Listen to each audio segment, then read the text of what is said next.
D'après une étude britannique, la résistance aux antibiotiques pourrait tuer plus de gens que le cancer d'ici à 2050 et faire plus de 10 millions de victimes par an. Partagez-vous ce constat? Oui, non seulement cela va tuer plus de gens à cause des infections, mais des interventions simples ou des traitements contre le cancer vont devenir beaucoup plus risqués si les médicaments ne marchent plus. Et ce problème existe déjà.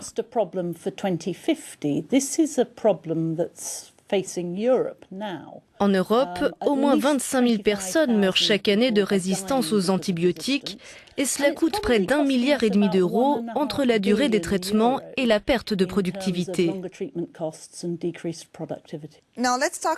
Parlons maintenant de l'usage des antibiotiques dans les élevages. L'Espagne, l'Allemagne ou l'Italie en utilisent beaucoup plus que leurs voisins européens.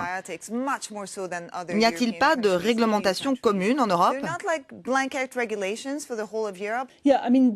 Oui, c'est un gros problème parce que la quantité utilisée varie de 1 à 100 d'un pays à l'autre. En fait, l'Europe est pionnière d'un usage plus restrictif des antibiotiques. Et depuis 2006, leur usage pour doper la croissance des animaux est interdit. Mais dans certains pays, ils sont encore largement utilisés et en grande quantité pour prévenir les infections, en particulier quand les élevages sont intensifs ou insalubres. À l'OMS, nous pensons que ce n'est vraiment pas nécessaire. Et au Danemark, l'industrie porcine n'utilise plus les antibiotiques dans ce cadre, mais uniquement pour soigner les animaux lorsqu'ils sont malades. Et depuis, la production porcine et les profits de ce secteur ont augmenté au Danemark. Cela veut-il dire que nous devons repenser nos méthodes et nos conditions d'élevage et d'abattage, de même que l'usage des médicaments chez les animaux? Oui, il y a de nombreuses façons dont cet usage chez les animaux va entraîner une résistance aux traitements chez les humains.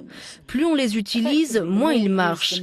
Il y a la contamination de la viande aux antibiotiques et puis il y a la contamination aux bactéries résistantes. Ce sont les mauvaises conditions d'hygiène et d'abattage qui causent à leur tour des infections chez les employés des abattoirs ou encore le fumier répandu dans les champs qui contamine l'eau par les nappes phréatiques.